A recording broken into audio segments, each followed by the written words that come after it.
Words on behalf of her mother.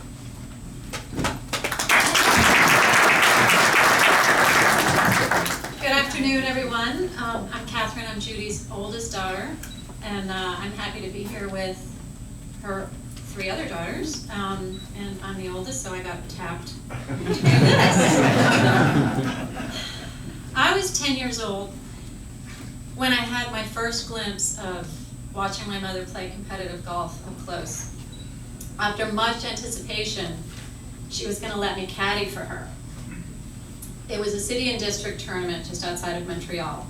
And I use the term caddy loosely because I am sure that I was more of a hindrance than I was a help. I was so nervous that I clung to her side and was following her like a puppy dog. And I almost pulled the cart over her ball on the first hole, and then proceeded to follow her so closely she had to stop me from pulling the cart right across the first green. Wanting so badly to be helpful, I had the idea that I would serve water to the foursome. Remember the paper cups with the little point at the bottom? I love the water, just filling up the water and delivering it. And I guess I had amassed a collection of paper cups. I was mortified when one of the foursome, Janet McQuaw, also a great Canadian golfer who many of you know, my mom was walking to the tee and getting ready to hit her tee shot, and Janet came up for me from behind and like big bear hug, and she clenched my hands and she said, "Stop rattling the cups."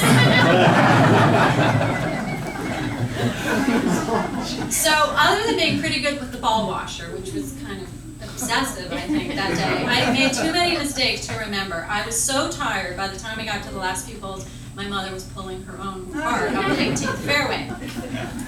Caddying for my mom became a rite of passage of sorts for my sisters and I, although I think we wanted to get away from the babysitter at home, so it was probably more fun to be with her. Cindy recalls on her first try, she was sent to the pool after the front nine. But looking back, we all remember about being by her side on the course and how easy she made it look, and the extent to which she was so in her element. Whether she was doing well or in trouble, or perhaps distracted by her caddies in training, her disposition was always relaxed, but sharply focused on the shot ahead. There was no doubt that her steady mindset and cool temperament was in part what made her a great champion.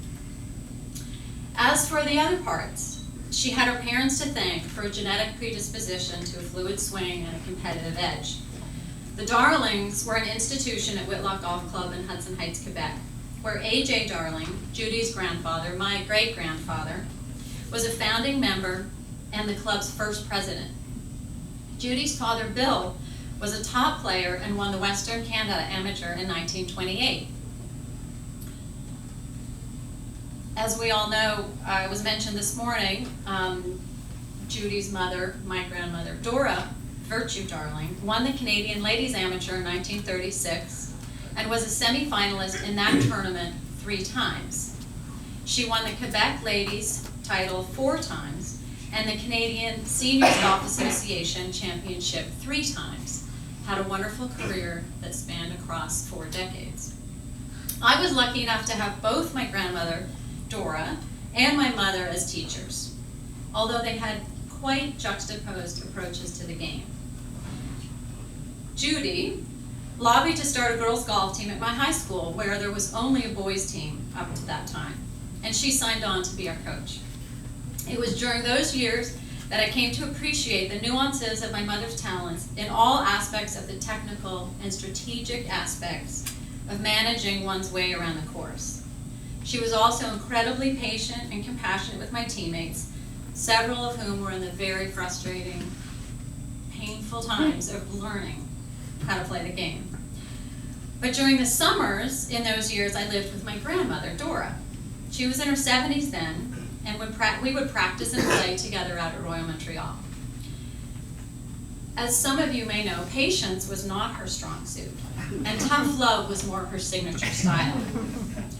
With my mother, I learned the finesse of shot making and analyzing course conditions, which way was the grass blowing and which way was the wind blowing. Dora liked to keep her instructions simple. And she'd say, "Stop thinking, just get up there and hit the ball." Usually followed by, "And hurry it up, there's people behind you." And usually there was nobody. It was around that time too where my grandmother called my Uncle Brian to say she was ready to quit the game after playing a discouraging 9 holes and shooting a disappointing 52. Uncle Brian told his mother, he said, "You're 79, you have a bad knee, and you can barely hit the ball. 52 is not so terrible." To which she responded, "Nobody should shoot 52.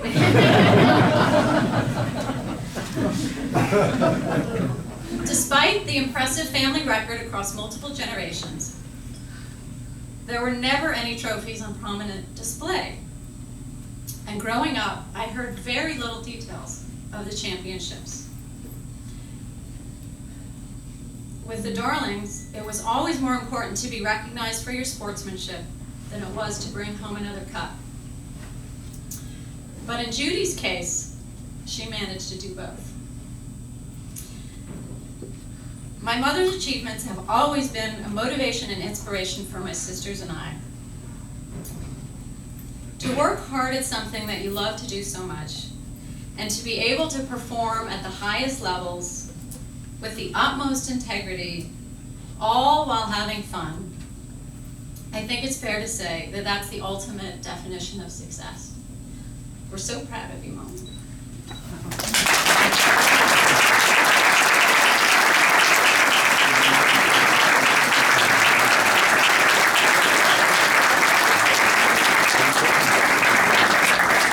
Thank you, Katherine. Very well said. Very well said. Please now, ladies and gentlemen, turn your attention to the screen. Now she's being inducted into Canadian Golf Hall of Fame. It's long overdue. She was a great ambassador for Canada on international teams. She played great golf in Quebec as a junior, very young player, and dominated for a couple of years at on the Canadian scene, winning the Canadian Amateur.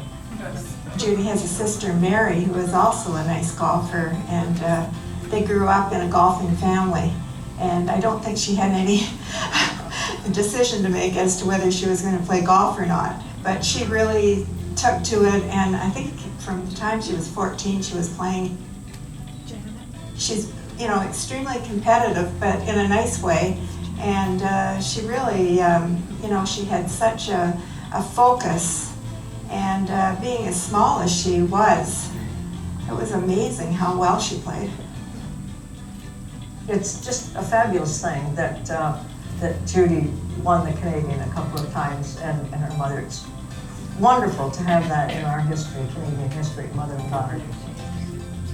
I knew her mother just briefly, a little bit, and she was a great competitor. So Judy got it honestly, and I think she instilled that great competitive spirit in Judy. It just shows how well she was playing in those years. I mean, she really did have a fairly short career, and of course that was due to the fact that she got married and she had 4 little girls, adorable little girls, adorable like she is.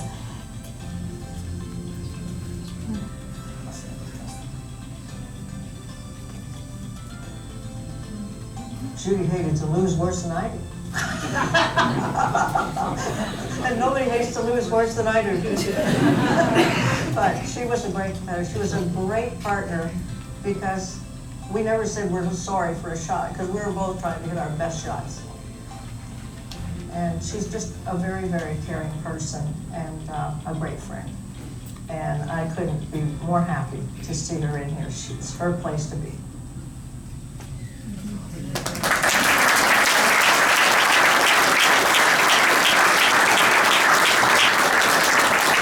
I noticed there were a couple of comments about your height there, Judy. I want to just refer back to Austin Conley, what he said last week. One of the British reporters, as they do, ask very unusual questions over there. And during a particularly gusty part of the golf round he played, he finished and he came in, the reporter said, "Do you think it's any advantage being shorter in this kind of weather?"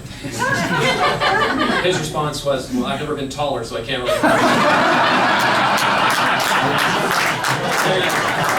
I'd now like to invite the chair of the Canadian Golf